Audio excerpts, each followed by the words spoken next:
It likes referring to itself as an election-winning machine. Of the past 81 years, 51 have been under a Liberal PM. But that machine has stopped working, and far from being able to fix it, many in the party can't seem to acknowledge it's broken down.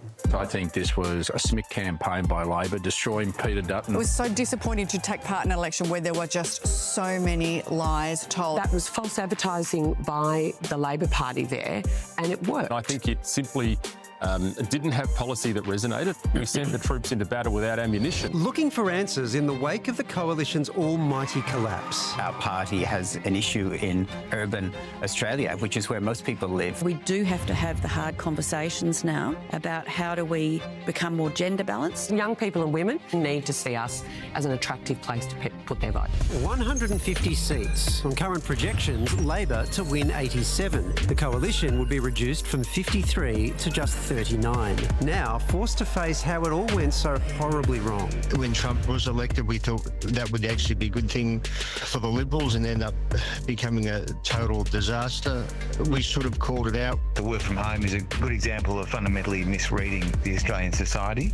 Today, a growing chorus of voices calling for change. It's very important that we focus on the economic issues and that we avoid these cultural issues at all costs. But some in the Coalition still seeking to shift the blame. I don't think nuclear was the reason we lost. The scare campaign tactics that the Labor Party used, particularly around nuclear and the price tag, which wasn't a price, was successful. One factor I think we can all acknowledge and recognise is the Trump factor. If you sling enough mud, it will stick.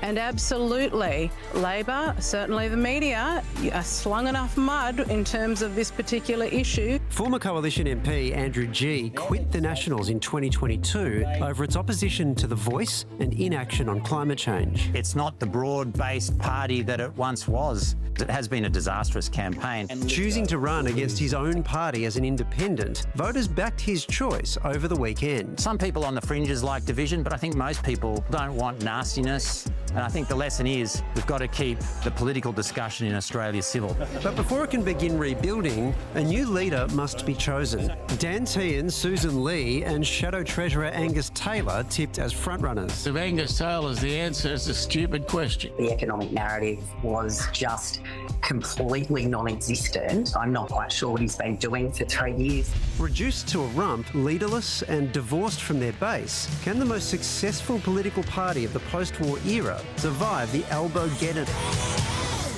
Liberal Senator Dave Sharma is with us now. Dave, how are you feeling?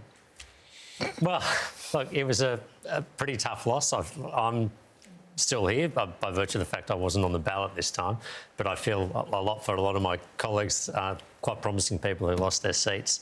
The loss was historic, though. I mean, there's no sugarcoating it. The worst result for us since we were formed as a party in 1944. We're reduced to something around 40 seats. So what went wrong? What went so badly wrong? I don't think you can't identify a single issue here, but it was pretty comprehensive. But I would say, in short, we clearly did not appeal to, if you want to call it middle Australia or the quiet Australians or the median Australian. I mean, we went backwards nearly everywhere. We've been largely evicted from the cities. We're nowhere to be seen in Tasmania. In Sydney, we hold, I think, about 4 seats, possibly 5. In Melbourne, we're reduced to 1 or 2 on the outer suburbs. I mean, 2/3 of Australians live in our major cities. We cannot expect to be a mainstream political movement, a party or government, unless we are commanding the support or attention or at least the interest of those people. Especially because the Nats do the regions. So exactly. What's the point of the Libs if they're not doing that, or the cities? If it were one result, you could go, well, it's a freak result. But it's actually 2 in a row now. There was the teal wave in the first year, yourself were a victim of that. And then, as you mentioned, it's kind of been cleared from the cities. I suppose the question I would ask you as a Liberal, where is Liberal heartland now? I think that's a question that will have to be grappled with. I mean, I don't know. To me, traditionally, Liberal heartland has been the forgotten Australians of Robert Menzies, the battlers of the Howard era, maybe the quiet Australians of Scott Morrison, which would tend to be people who... Look, to me, we are the party of social mobility. We are the party that allows people to realise their dreams, get a good education for their children, move up the economic and wealth and social ladders give better opportunities to their children than they had, are able to buy a home, afford a home, get good health care. You know, that's our dream. Those are the sorts of Australians we want to look after. We've never been a class-based party. We don't assume to be, and we've never been a party that's meant to be for white-collar workers or blue-collar workers or tertiary educated people or non-tertiary. We've always sought to create a very broad church and govern for all Australians. That's what I think we need to get back to. But the truth is, where we've been left, sort of geographically, demographically, and elsewhere in Australia, is a rump of Australia. It's not the full embodiment of Australia. Whenever I'm searching for answers, I check in with Gina Reinhart. She often has some great stuff. She has suggested that you guys maybe embrace more of a Trumpian style of politics or move into the kind of the Trump theory of politics. What do you think about that? I don't agree.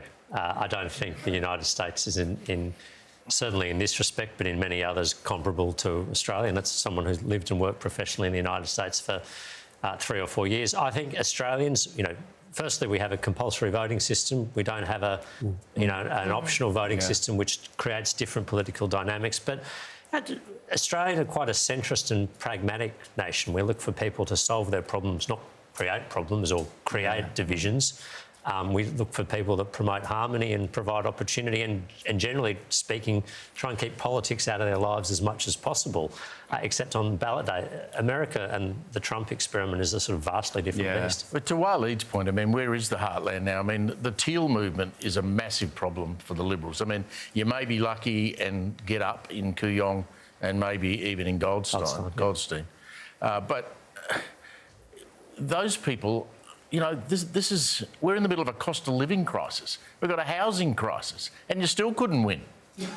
Yeah, it's... look, I think the warning signs were there in 2022, as Waleed mentioned. There were sort of alarm bells ringing that... Well, was no one listening? I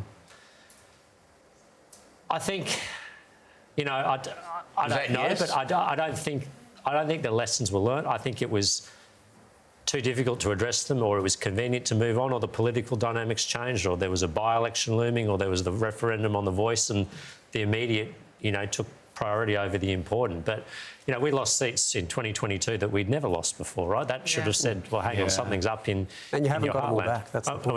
We haven't got them back, and we haven't won any offsetting gains. I mean, there was some people who had a theory that there was some broad political realignment that was happening in Australia, and what we lost in inner metropolitan areas, we'd pick up in outer metropolitan areas. Well, that hasn't happened. Well, before we let you go, retiring Senator Linda Reynolds, she has been scathing of the Liberals, saying that they're too male-centric.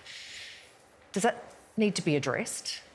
I think a lot of things need to be addressed, and I think that's one of them. I don't think we can say that our problems are confined to sort of gender parity or the culture of the workplace alone, though.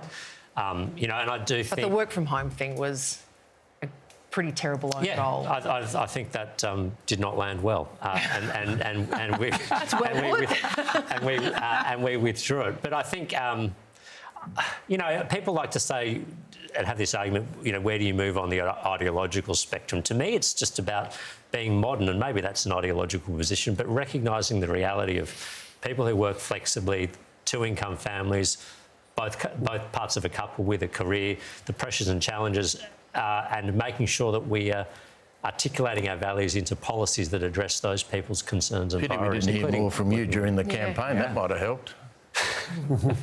Lots of commentary about perhaps we'll see a third term from Albo, given the state of the Liberals at the moment. Look, I'd say, I'm not going to be boosterish about our chances, but I'd say the electorate is more volatile in Australia than I think we've ever seen it, which means things that look certain, the day after election look quite different 2.5 years hence. A lot of soul searching to happen. Senator Dave Sharma, appreciate your time. Thanks so much for having me on.